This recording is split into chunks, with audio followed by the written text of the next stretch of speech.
Hello everybody out there in YouTube land, this is Roy Carter from Rectitude Media, and this is part 4 of my Economic Collapse series. Just going to give a shout out to my RuneScape clan, 1 Elite SC, yes I know it's nerdy, and my good clanny 2 Elite, for suggesting I do a video on China. Now, bear with me, I'm not exactly good in my pronunciation of the Chinese language and names, but I will give it my best. This will most likely be one of my most long and comprehensive videos just because of the transitions in the Chinese government, the economy, culture, and the connections they have to play in the transitions of developed nations, economic strategies, and their play on the global markets. Now, right after the Cold War up into the current economic status that it is today, it's best to start us off way back to around the fall of the Berlin Wall in 1989. This caused protests throughout Eurasia from the spring into the summer, with the most notable protest in China from April 15th to June 4th. June 5th if you count Tank Man in what was then Peking, or what is now known as Beijing. The rebellion was brutally put down by the 6th of June at the height of the tensions. Student-led protesters held Tiananmen Square until a large mobilization of Chinese troops and tanks were sent in to quell dissent. Buses and other small street fires were set, prompting a brutal retaliation by the Chinese army, who began indiscriminately shooting into the crowds. Rickshaws and ambulances took as many of the injured, dead, and dying as they could. Protesters began shouting "fascist" in Chinese to the police and singing songs in defiance. Let's take a look at the political and economic factors that helped boil over the situation. Going back to 1987, a man named Hu Yaobang, a man who came to power in the 1930s during the time of Mao Zedong, and had much controversy throughout his political career. Hu's political and economic reforms made him the enemy of several powerful party elders, who opposed free market reforms and attempts to make China's government more transparent.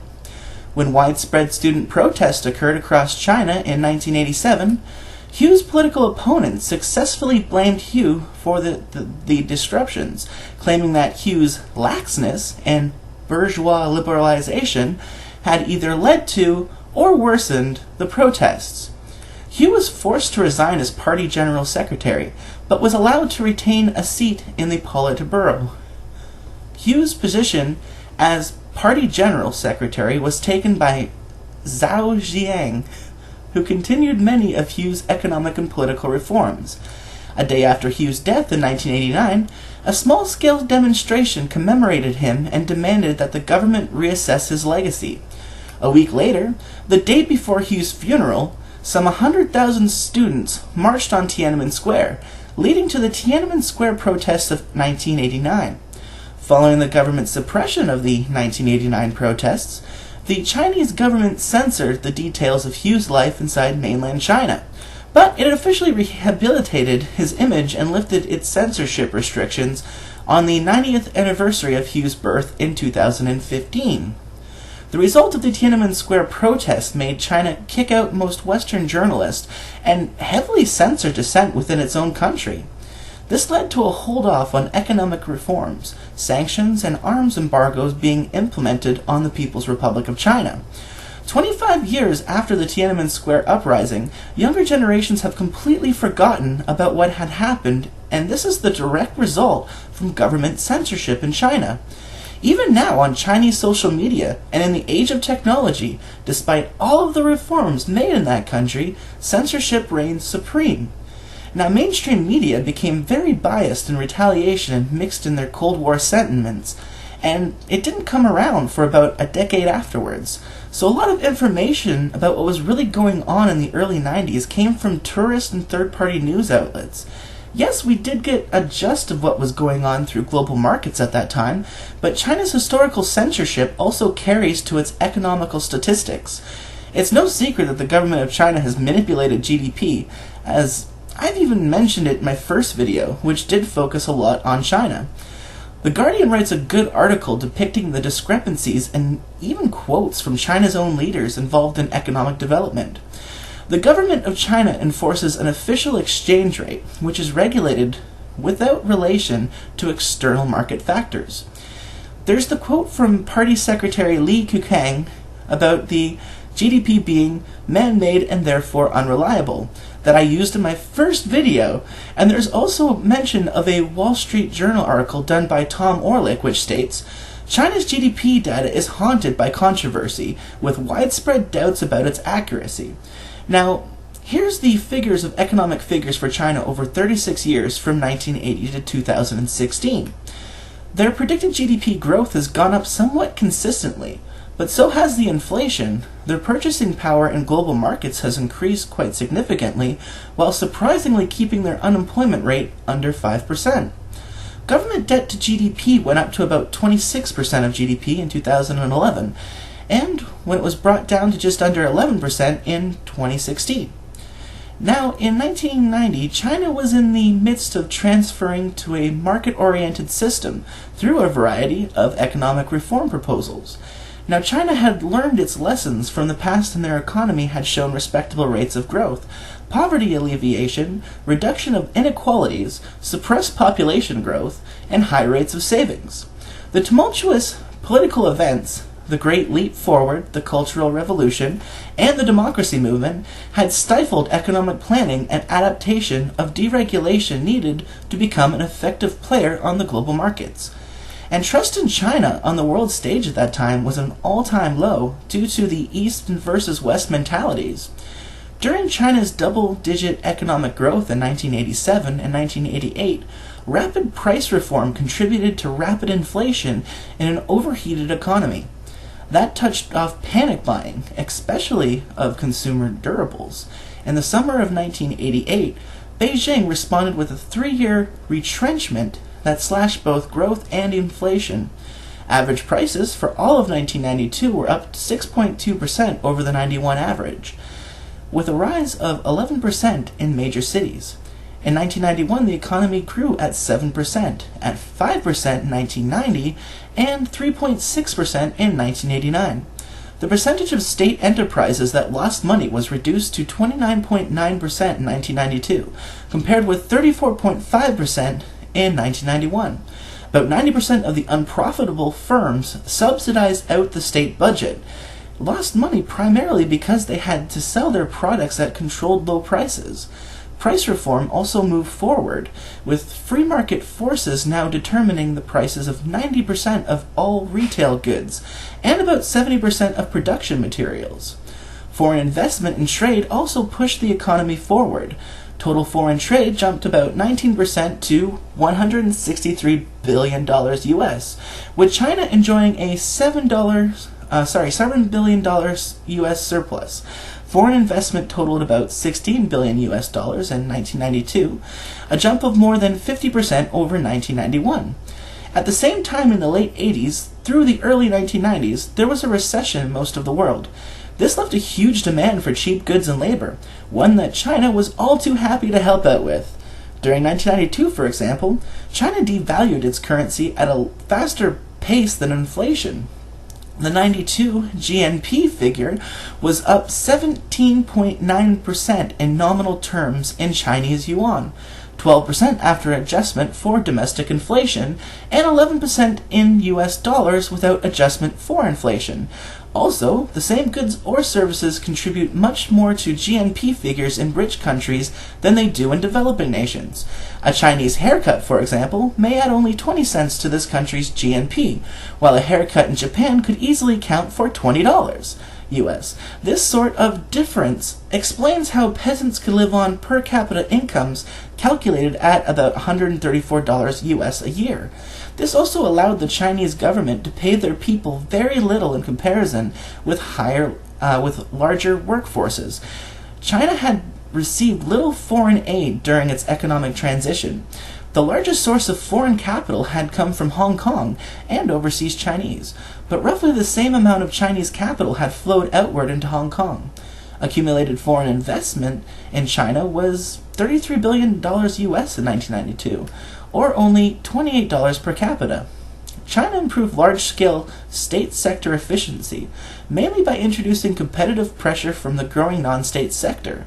China slowed that economic management can be carried out through market mechanisms as well as by administrative controls, a lesson in different forms China continued to demonstrate today. In China, where the economy was stable, investment was initially reduced to create resources for extra consumption. China's short-term transfer of resources into consumption via a short-term reduction in investment and a substantial cut in military expenditure at the launching of its economic reform, which was used to provide the initial demand for the development of its consumer industries. China in a decade created more than $10 million US in private enterprises, which dominate services, retailing, and the light industrial production. No significant part of the Chinese monopoly industrial structure was privatized. There were several waves of small privatization, in particular in retailing, but these did not affect large-scale industry. Because price controls in the monopoly sector existed, enterprises could only maximize profits by increasing output. China therefore grew not by destroying its state sector, but by altering the relations between the monopoly and the non-monopoly sectors, rapidly expanding the latter. This mechanism was the key to the Chinese economic reform. Now, with the emergence of new computer-based technologies, there became a high demand for rare earth metals, of which China was lucky to have over 90% of. Batteries, televisions, computer components, military guidance systems all relied heavily on China's mining and industrial sectors, and with the popularity of the internet and somewhat affordable home computers at that time, China's economy benefited from it greatly. There was a huge downfall in this, though, and that was that the Chinese environment suffered greatly, and due to the most minutely minimal regulations, many Chinese workers suffered severe health problems and either became ill, injured, or dead. Now in the mid-90s, there was a growing concern over the vast expansion of the Chinese economy. Yet with the explosion of popularity in electronics, this pushed China into a potential powerhouse scenario, having control of most of the resources needed to prosper. This also led to increased foreign investment from the very same countries that decreed the human rights abuses of the past democracy movement in China. China could barely keep up with the demand and faced challenges in dealing with expanding its workforce and using technological innovation to maximize profits. China at this time was completely separate from the World Trade Organization and was doing fine without any centralization of trade or fiscal policies aside from their own. In fact, venture capital businesses and CEOs began seeing the potential in Chinese investment, and the central bankers jumped onto the bandwagon. In 1994, the implementation of NAFTA failed to anticipate the rise of cheap imports from China and other Asian countries. An article titled, "How China Crashed the NAFTA Party," details the economic period between 1995 and 2001 eloquently. In 1993, pro-NAFTA Washington think tanks such as the Peterson Institute for International Economics went so far as to say that the agreement would lead to a trade surplus with Mexico for the U.S. and Canada, while also providing huge benefits for the Mexican economy. The U.S. had a trade surplus with Mexico in 1994, but since 1995, the U.S. has had an annual trade deficit with Mexico. On the Mexican side, GNI per capita economic growth is now barely 1 percentage point higher than when NAFTA came into force. What has happened since then? NAFTA has had at least two phases. In the first, 1994 to 2000, it increased trade, investments, productivity, and overall integration, with positive effects in employment and production in several export-oriented sectors in Mexico. In the second phase since 2000, however, NAFTA turned sour. Its negotiations in the early 1990s did not anticipate the rise of Asia, and particularly China. Looking back, the research shows that China had significantly penetrated many of the new markets opened by NAFTA. In a paper published by the Economic Commission for Latin America and the Caribbean, the document the extent to which Chinese products had taken away market share in the U.S., and how China had begun to take Mexican markets from the U.S. as well. From 1994 to 2001, Mexico had a honeymoon with the U.S. No other country enjoyed the same proximity and trade preferences.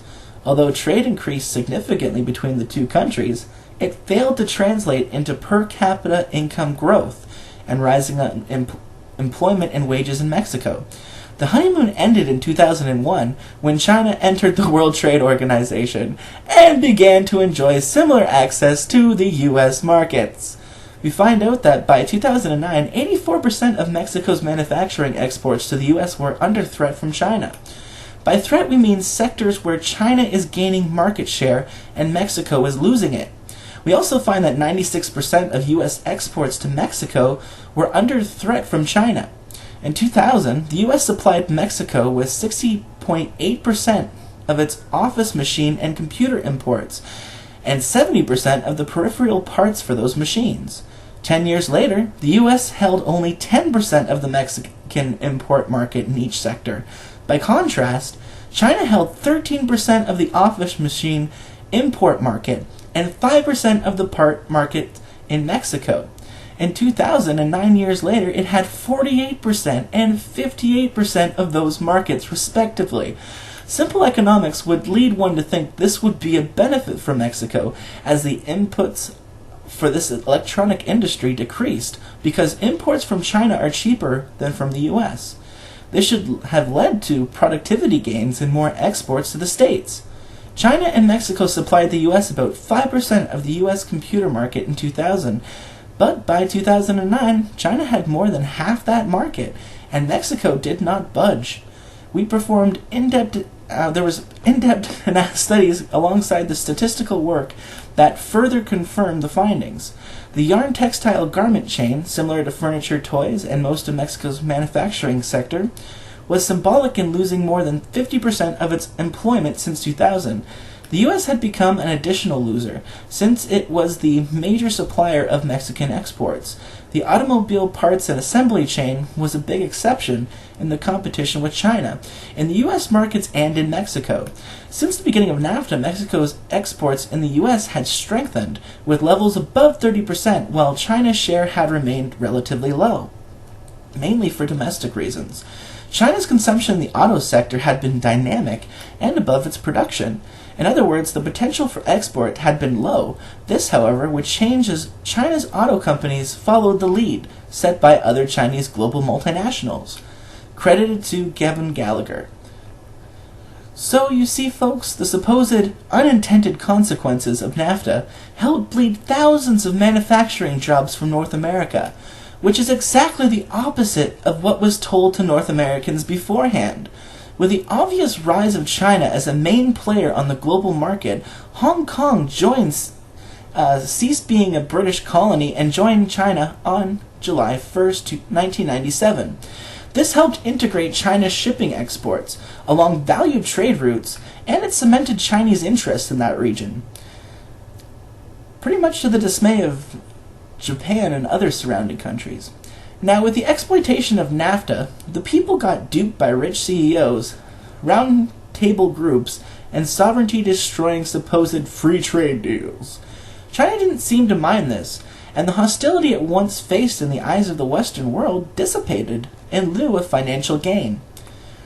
This also started to get China to the point where they could transit from a seller nation to a buyer nation in the bond markets, and in 1994 had accumulated $17 trillion in U.S. Treasury bonds.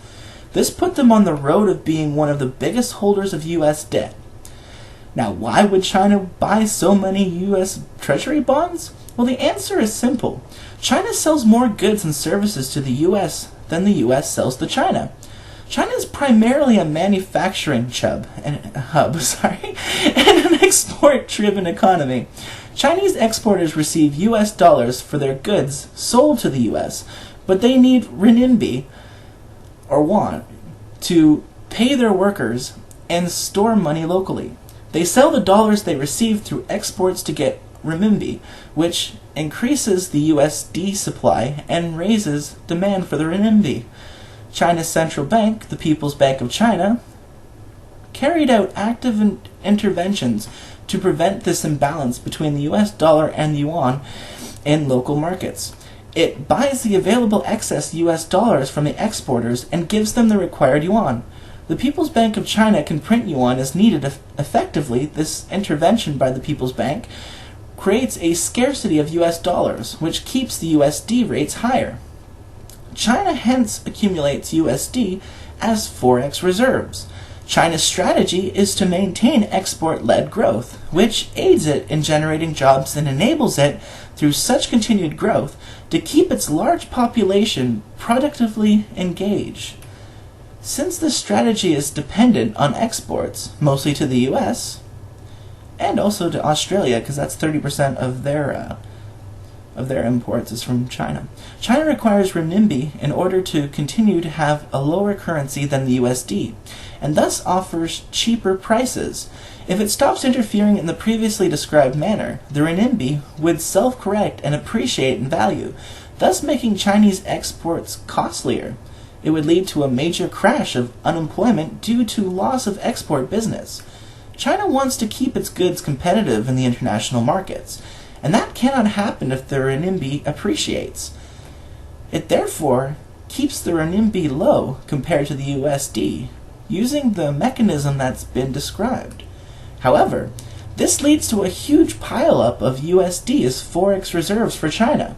US debt offers the safest haven for Chinese forex reserves, which effectively means that China offers loans to the US so that the US can keep buying the goods China produces. Hence, as long as China continues to have an export-driven economy with a huge trade surplus with the US, it will keep piling up US dollars and US debt.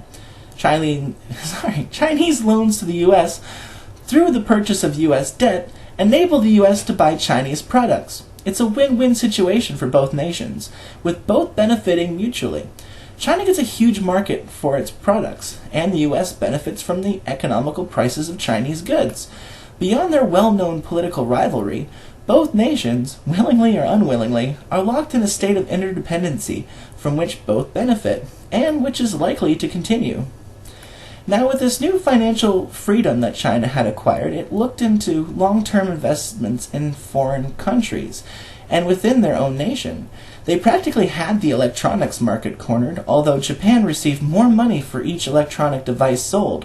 The cheap labor costs and shipping that China offered helped keep the prices low for consumers and manufacturers alike.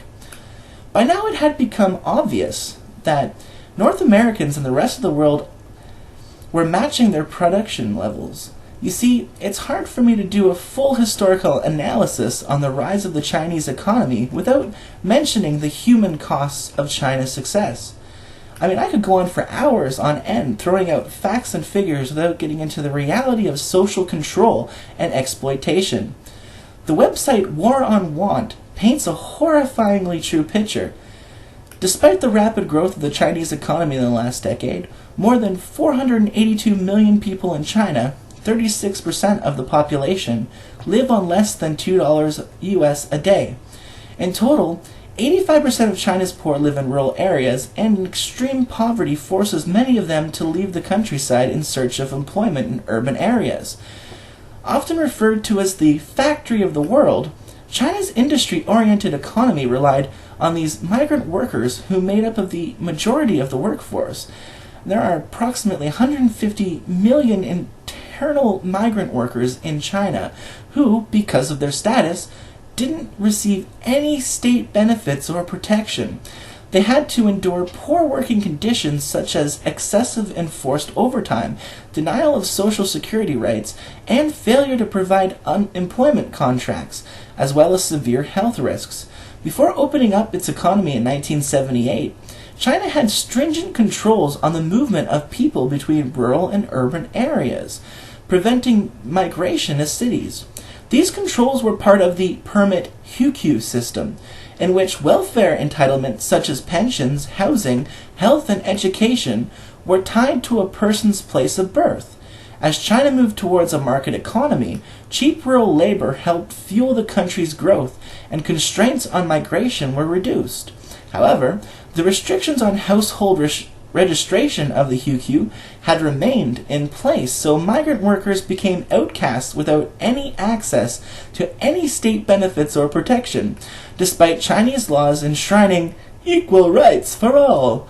Trying to escape from extreme poverty, rural migrant workers found themselves trapped in appalling working conditions. Most of these workers were women, earning extremely low wages. The average monthly salary at that time, including overtime, was £150. Migrant workers endure long-term working days, work 7 days a week, many without an employment contract, and face constant discrimination. Living conditions are poor, with up to 6 people sharing small, cramped dormitories. Women migrant workers, who are primarily employed in factories, rarely get maternity leave, and with no childcare facilities and working weeks of more than 70 hours, many are forced to send their children to live with a family in the countryside. There is no freedom of association to form trade unions and non-governmental labor organizations, are completely monitored by the government, and those who carry out any kind of move for unionization get cracked down regularly. Multinational corporations and national factory owners take advantage of the anti-union climate. The workers' lack of awareness of their own rights and the Chinese government's unwillingness to address the abuse of migrant workers. In addition to the level of occupational disease and injuries is alarmingly high. In 2009 alone, approximately 1 million workers were injured at work, and about 20,000 suffered from diseases due to their occupation. One of the biggest risks to the health of textile workers was sandblasting, a technique used to treat denim so that the fabric has a worn look. Sandblasting exposes workers to silica dust particles, which severely damage their respiratory passages, causing silicosis, a serious disease which, if left untreated, eventually bleeds to death. The victim ends up suffocating to death from their own internal fluids. Although sandblasting was banned in the EC in 1966, it continues to be practiced in China despite the serious health hazards it poses. Corporations are able to avoid accountability for occupational diseases like silicosis by exploiting legal loopholes. Moreover, the official state trade union has failed to take action on behalf of workers who fall ill, and corporations are rarely compelled to pay any sickness compensation whatsoever. Citizens who try to unionize are either fined or imprisoned, and those imprisoned are usually forced to work for next to nothing. Although some would speculate that this effort would produce a society with no lazy people, the truth is that the suicide rates are pretty high. The government of China has also been pretty criticized on multiple occasions by human rights groups for not being honest with their suicide statistics. Although the government of China denies that their figures are accurate, the installation of suicide nets around communal living multiplexes where workers can go months without seeing the light of day as they live, shop, eat, work, and sleep speaks for itself. Both Apple and Microsoft have been accused of massive human rights abuses. Microsoft came under fire in 2010 for their use of child workers, enduring 16.5-hour days, 6 to 7 days a week at 65 cents US per hour. Although the anger was directed at Microsoft initially, it was found out that most of the main computer tech companies employed the exact same similar business practices. Another underreported fact of China's one-child policy was the result of the rampant human organ trafficking in China and forced abortions. Although the policy had been relaxed a bit and its removal being hotly debated, human rights organizations had documented cases of mutilations and medical atrocities at an almost unparalleled level. Yet the living standards of the average Chinese citizen had improved greatly in relatively to the 80s and 90s, with the development of better agricultural practices, educational, waste management, living conditions, technology, and even social media outlets. Although heavily censored, the average Chinese citizen would tell you that everything was great, not having known anything better. This Orwellian approach to social engineering has even gotten the admiration of Mark Zuckerberg, the creator of Facebook, and even Eric Schmidt of Google, but that was up until the hacking into Google by supposed Chinese hackers in early 2010. His position then changed with the emergence of online industrial espionage, which had always been a threat in dealing with international entities. Yet, the emergence of electronic hacker armies, there has been an unprecedented rise in spying from all sides. Both East and Western nations are involved in the seedy underbelly of selling state secrets. So let's get back to the Chinese economy. With their newly acquired financial flexibility and dominance in the electronic, industrial, export, and natural resource sectors, many Chinese citizens began looking into real estate. China had a comparatively small housing bubble, with the property bubble occurring between 1988 to 1992 in Hainan Island, a upscale resort island in South China, the kind of place that houses foreign finance minister conferences a few times a year. In 1988, real estate developers quickly emerged. Housing prices went from just 300 Chinese yuan per square meter in 1989 to 7,500 in 1992. 1 square meter was equal to about 10 square feet, so a 1,000 square foot apartment went from being priced at just 30,000 yuan to 750,000 yuan. All things being equal, if 1 yuan equaled $1, that would be like 1-bedroom trailer home parked in Conch Key, Florida, now being worth a 1,500 square foot piece of property in South Beach. When interest rates began rising in 93, home prices dropped sixfold to 1,000 yuan per square meter, and stayed that way until the early 2000s. Up until 2002, the Henan government was still cleaning up the mess created with the bursting of that bubble.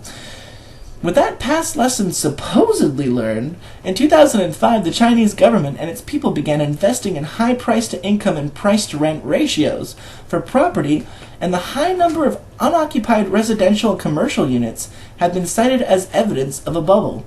Low interest rates and increased bank lending in the beginning of 2003 under Wen Jiabao, which allowed cheap credit for the construction and purchase of property while making competing debt investments less appealing. During the bubble, local government relied on land sales for income, accounting for up to about 50% of the revenue, incentivizing the continued sale and development of land. Now, limited access to foreign investments for Chinese citizens increased the appeal of domestic investments such as property and real estate. Chinese citizens also face cultural pressures encouraging home ownership, particularly for men seeking a wife. Chinese investment didn't stop there, as billions of dollars were used to buy up assets all over the world, despite their own strict regulations against taking money out of China. This helped to inflate bubbles all around the world, as Chinese investors were treated like rich kids at a candy store, with governments readily displaying their goodies for purchase. When the 2008 global financial crisis occurred, it sent shockwaves throughout the global housing markets. And although China did recover eventually, there were some short-term and long-term implications. China's export-oriented light industry took a hard hit in southern China. Thousands of companies went bust, and tens of thousands of workers were laid off, and even the official statistics revealed that 10 million migrant workers had returned to their home provinces. The Chinese financial sector had been devalued by 2/3 of its original market value due to the withdrawal of U.S. banks operating in China, which were Bank of America, UBS, and RBS. It also dealt a huge blow to China's sovereign wealth fund, the Chinese Investment Corporation, which created anger in the Chinese people critical of their investment strategies. The West's attitude of fiat cash is king made the Chinese change their strategies, and they looked into buying gold and silver as a future insurance asset. You see, the Chinese, although extremely authoritarian, were not stupid. There's a reason why that China as a nation has existed for as long as it has.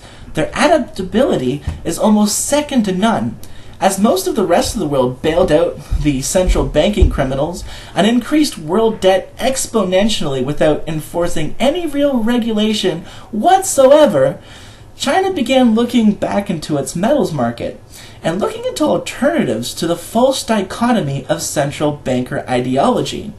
2008 was proof that fiat currency was nowhere near as stable as mainstream economists believe. China did have a bit of a short-term benefit, though, as they benefited from the decline of commodity prices, especially crude oil, which helped ease inflation and made cheaper for transport costs. China then pumped 4 trillion yuan into its economy to make up for the loss, which, although did prompt recovery, it also kept their own housing bubble inflated, kicking the can down the road for a few years. This didn't go unnoticed by the Chinese government, who began enacting measures to negate or soften the blow from the bubble bursting in 2011 and 2012.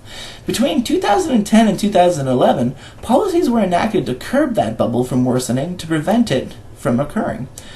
The Chinese cabinet announced in 2010 it would monitor capital flows to stop overseas speculative funds from jeopardizing China's property market, and also began requiring families purchasing a second home to make at least a 40% down payment, which is quite substantial.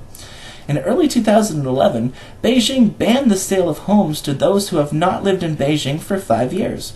Beijing also limited the number of homes a native Beijing family could own to 2, and allowed only 1 home for non-native Beijing families. By July 2011, the Chinese government raised interest rates for the 3rd time that year. A new nationwide real estate sales tax was introduced in China in late 2009 as a measure to curb speculative investing. A mortgage discount for first-time property buyers, which had offered fixed 5% 20-year mortgages at just above 4%, was also eliminated. It should also be noticed that the 2008 Summer Olympics did improve China's image in the world despite protests from human rights groups. But the $42 billion US that got funneled into the games added to China's housing bubble. Entire ghost cities were built with no one to live in them, and construction boomed to ridiculous levels, only to dry up after the bubble popped in 2011. 2012 proved to be a year of intense environmental debate among the Chinese people. The customary fireworks set off for Chinese New Year, around about 600 million yuan's worth in Beijing alone, triggered a dangerous spike in levels of fine particulates, a pollution linked to asthma and lung cancer. As a debate around the environment hazards of China's explosive festivities got underway, even prompting a rock concert raising awareness about air quality. There was also an announcement to reduce the practices of shark finning, which pleased many conservationists.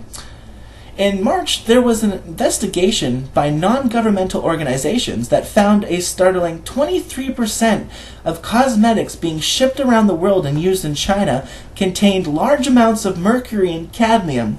There were also a focus on gross health violations by restaurants and other Chinese food chain outlets serving spoiled food or heavily contaminated food to its customers. In April, state media reported that another 100,000 villagers had to be moved from the Three Gorges Dam region over the next few years due to landslides. 1.2 million villagers had already been relocated, causing outrage and unrest amongst the people in that region. And in light of the $30 billion US dam project, a report from campaign group Pro International, which looked at 130 dam sites in western China, claimed 48.2% laid in zones of high to very high seismic hazard, adding fuel to the fire. In May, China began selling rights for fracking shale gas in its nation, prompting environmental debate amongst its citizens concerned of potential risks to their quality of life. In June, Tibetans won a victory over the Chinese government by getting plans to build a casino and a lake tour on a lake cancelled, which was considered very sacred to Buddhists.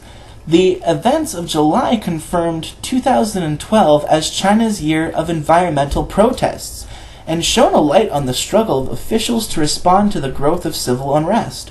Mass demonstrations broke out against construction of a copper factory in Xifang, Sichuan province, and later over a planned pipeline to take wastewater from a Japanese-owned paper plant to the sea in Qidong, Jiangsu. The autumn saw another huge protest in Ningbo City, this time against expansion of a paraxylene plant. In each case, the offending project was cancelled. July was also a tragic month for Beijing, where at least 37 people died after the heaviest rains in at least 60 years saw flash flooding, causing hand-wringing over the capacity to the capital to deal with extreme weather. Flooding official Cheng Xiaotao told China Dialogue, oh my god, the city had focused too heavily on disaster response rather than prevention. The deflation of the bubble began in the summer of 2011, when home prices began to slow or fall in Chinese cities. The end of the property bubble is seen as one of the primary causes for China's declining economic growth in 2012.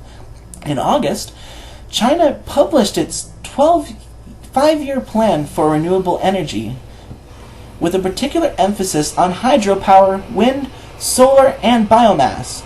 Targets include 290 gigawatts of installed hydropower capacity, 100 gigawatts of wind, and 21 gigawatts of solar by 2015, as part of a government committee to source 9.5% of total energy from clean sources by the same year. Emission-cutting ambitions were also reflected in the Environmental Ministry's announcement that cars would be subject to tougher exhaust standards. In September, President Obama blocked Chinese company Rouse Corp from buying 4 wind farms near a U.S. Navy base in Oregon, citing national security concerns.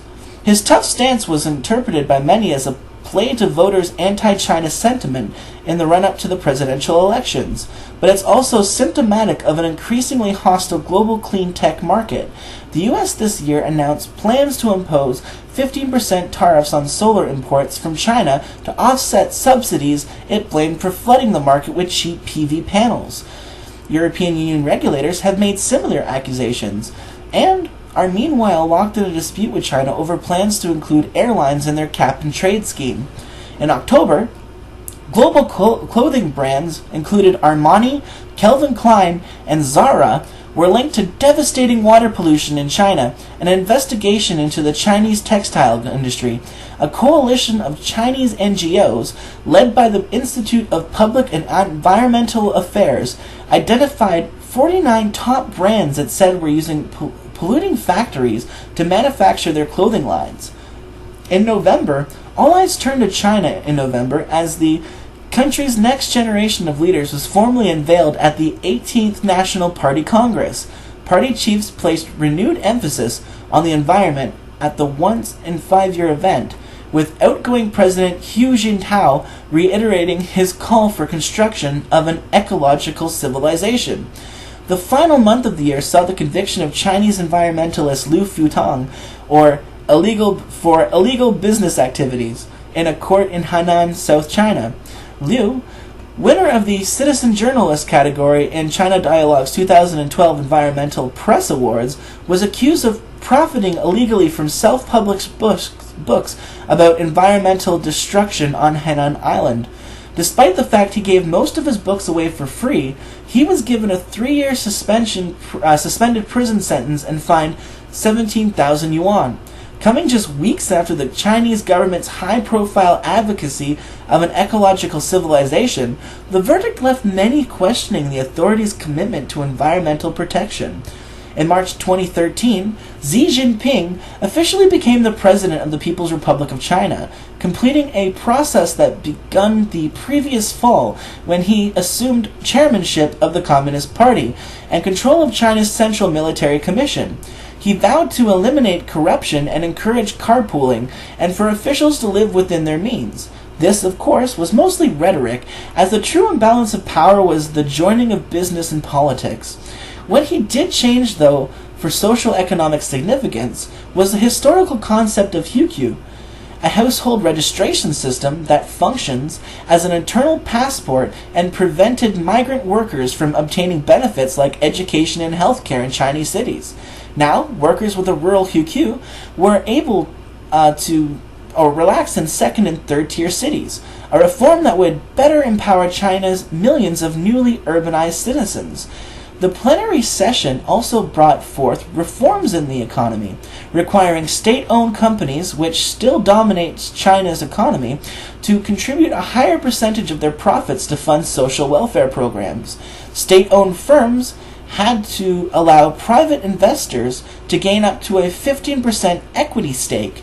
But most notably, the Third Plenum announced the loosening of China's one-child policy, which, since its imposition in 1979, had transformed the country's demographics and society, mostly for the worse. Now, families in which one or both parents are the only children could now apply for permission to have a second child. While the reform comes too late to reverse China's shrinking labor force, as Chinese people were having fewer children, in 2013, China's economy and GDP did start to slow down, but the main issue were the shadow banking sector, municipal debt, and a housing bubble which didn't pop completely in 2011, like some suggested to do the safety nets installed by the Chinese government. With wealth inequality rising, rich scapegoats who didn't toe the party line were tried in public spectacles to quell dissent, and an alarming emergence of a class system in a supposed communist country. Environmental issues and recycled cooking oil scandals caused widespread fear and revulsion. Sino-American relations got off to a rocky start in February 2013 with the revelation that China's People's Liberation Army Unit 61398 systematically hacked into an American government and corporate interest from a nondescript apartment complex outside Shanghai. Though this discovery, uncovered by the security firm Mandiant, didn't really surprise anyone, it nonetheless revealed the depth and sophistication of China's cyber capabilities. The trial of Bo Xilali, I probably pronounced that wrong, the former Chongqing party secretary whose 2012 downfall became China's most serious political scandal in decades, finally took place in August and, expected, resulted in a guilty verdict. Now, even still, the trial of the high-profile leader was still extraordinary by Chinese standards. State media coverage of the event was more transparent than with any other trial in decades, and Bo, in contrast to the usual contrition of Chinese defendants, was defiant to the end. In 2013, China's forceful pursuit of territorial claims in the East China Sea encountered stiffer resistance from its neighbors. In January, the Philippines made a formal appeal to the United Nations Convention on the Law of the Sea to declare China's claims in what Manila calls the West Philippine Sea illegal. But the more serious dispute occurred with China's most important rival, Japan. In late November, tensions mounted between the two countries over the energy-rich Senkaku Diaoyu Islands escalated when China announced an air defense identification zone, requiring aircraft flying near the islands to notify China first. The announcement drew immediate opposition from Tokyo, Seoul, and Washington, and raised the possibility that an accident might provoke a dangerous overreaction. Another huge geopolitical event that had long-lasting ramifications was the crisis in Syria, with the Free Syrian Army deploying a chemical sarin gas attack on Ghouta in Syria, while the war drums were being played by the U.S. and Western-backed nations to blame Bashar al-Assad, the president of Syria, as a pretense for invasion. Vladimir Putin then put his foot down and prevented the unlawful invasion. It was verified shortly afterwards that the attack was in fact caused by the Free Syrian Army and not Assad's forces. Yet, in the eyes of the other corrupt G7 countries, this direct opposition would not stand, and so began a slide into neo-McCarthyism and Cold War 2.0 doctrine. Yes, folks, while the catalyst of potential World War III and thermonuclear war was being put underway, the mainstream media had the general public brainwashed by Miley Cyrus's abhorrent twerking at the Much Music Video Awards, revealing a complete fail for our society. This also was around the time Edward Snowden, the U.S. whistleblower, revealing startling revelations about spying and corruption within the NSA, proving supposed conspiracy theorists right who were actually ridiculed for decades ago by revealing the very same info via inside contacts and sources. Now this led to China having to decide whether to side with the West or with Russia. eventually merging their energy markets with Russia and forming the long-awaited BRICS Bank. Another prominent display of mainstream media censorship that in some ways parallels the Chinese government. Foreign journalists in China came under more pressure than ever in 2013, the first year under Xi Jinping's administration, after the New York Times and Bloomberg published investigations into the wealth of top communist leaders. The Communist Party blocked both agencies' websites and refused to issue newly hired journalist visas to report in China. Following the completion of a subsequent report into the political connections of Wang Jinlan, China's wealthiest man, Bloomberg news editor-in-chief Matthew Winkler reportedly spiked the story in order to preserve the company's access to China, or perhaps the availability of Bloomberg's lucrative financial terminals. Though Winkler denied the report, the incident illustrated a disturbing trend in Beijing's relationship with the media. As China grew more powerful, its tolerance for criticism diminished, so much so that Hollywood has bowed down to the Chinese government repetitively, removing scenes or even having finished movies completely reshot to make China seem like a nation of sunshine and lollipops. Here's some documented cases of Chinese censorship in which film culture, Mission Impossible 3, where they have one scene with Tom Cruise climbing around on washers and dryers on the balconies and using clotheslines as rope. I guess that made Chinese officials think it made Shanghai look trashy, and so that whole scene was removed. They did do a bit of it, but there was a huge 5-minute scene that got removed out of it. And that movie was released in 2006, mind you. A scene in Skyfall depicting an assassin shooting a security guard was completely cut by the Chinese government. I guess they thought it made China look weak. Apparently every single security guard should know martial arts in their view, which I think is kind of racist. Come on, China. They even add useless scenes that take away from the movie plot, like in Iron Man 3. Movie makers inserted a scene of doctors played by major Chinese movie stars discussing surgery on the superhero. The scene made no sense and seemed like it was from almost a different film. The time-traveling movie Looper had certain scenes added and cut due to a film credit given from a collaboration between two movie studios, one in North America and one in China.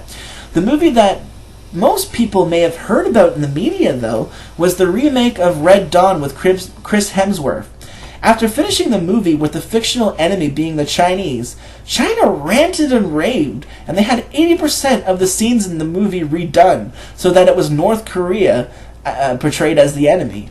This blatant censorship even carries into the development of potential movie ideas, as any new movie idea that is critical of the Chinese government becomes subject to scrutiny and censorship, and sometimes doesn't even get funded for a project for a good idea. Now, with the polarization of East versus West mentality, this might change, and hopefully so, because all movies should have the potential of critical thinking for all governments, instead of just favoring good actions while ignoring historical and modern atrocities and failures. 2014 saw the rise of the BRICS Bank to counter the U.S. petrodollar, the central banking cartels, and the Round Table Group overlords.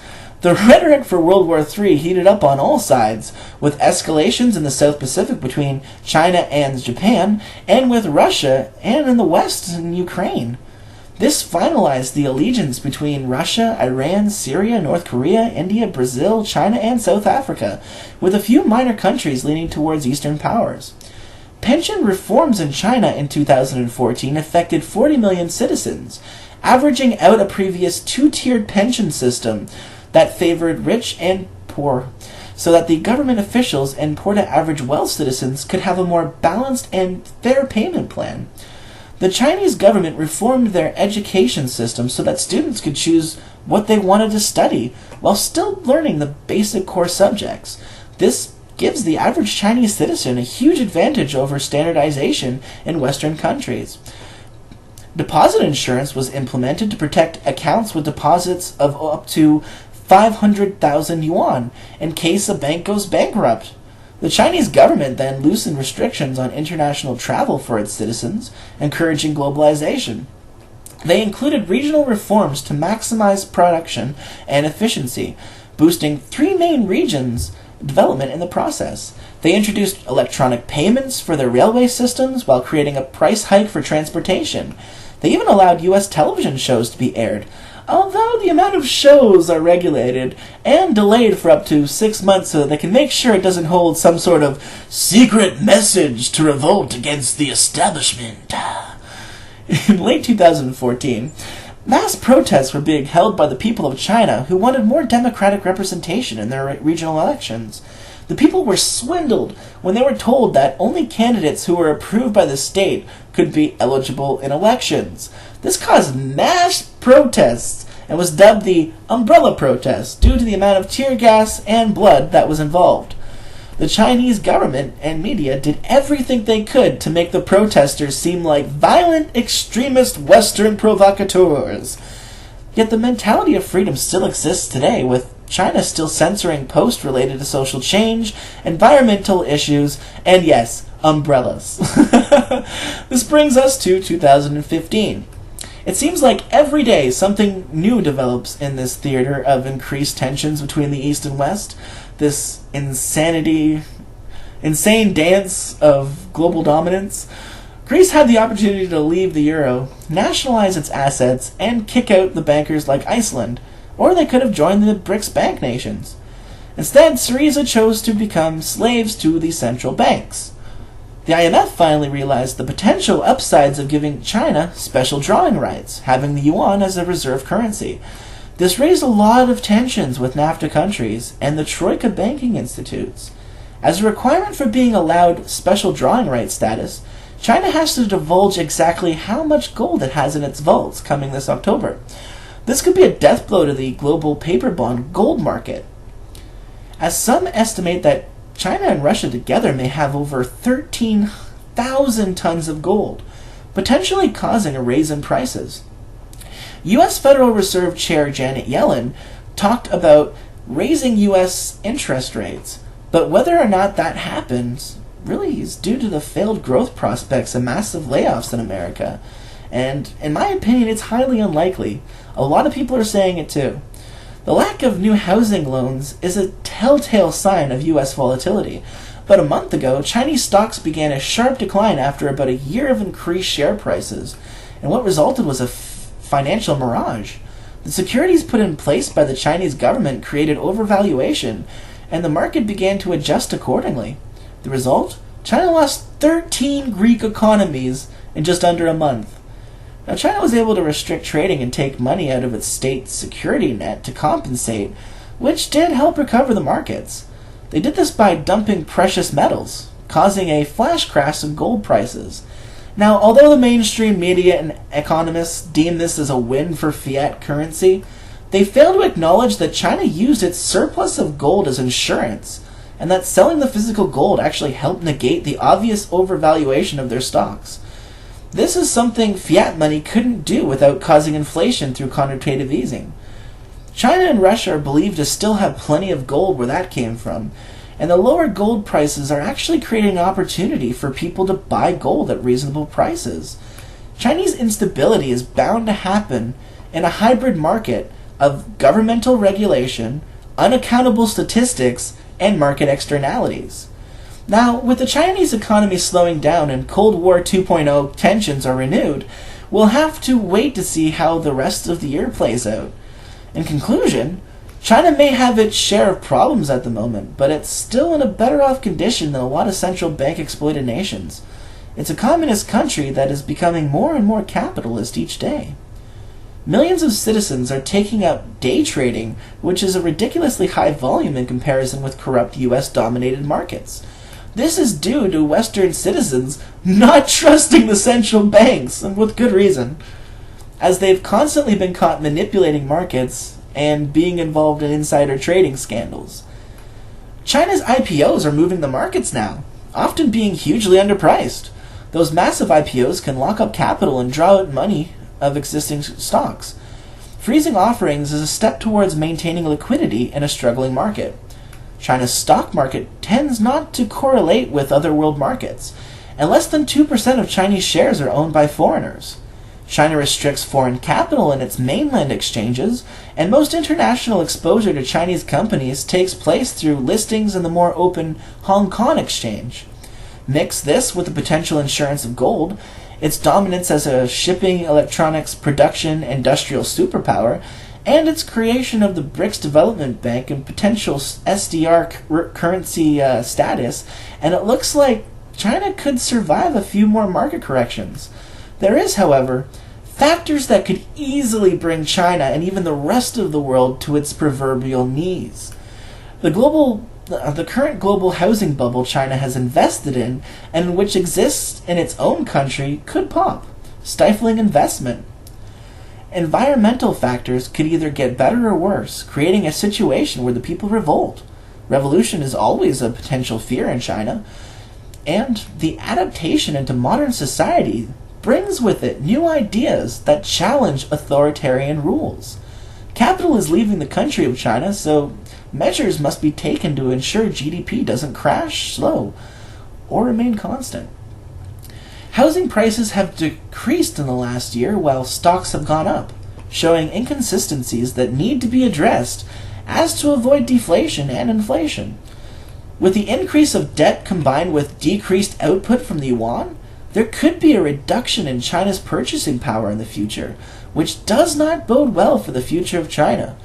My biggest concern is geared towards the implementation of the Trans-Pacific Partnership and the Transatlantic Partnerships. These secretive free trade deals that are being hidden from the public have the potential to make or break every aspect of political and socio-economic prosperity, and could be just as catastrophic as a World War III scenario. Thank you very much for your time, and I'll be releasing more videos shortly. Have a good one.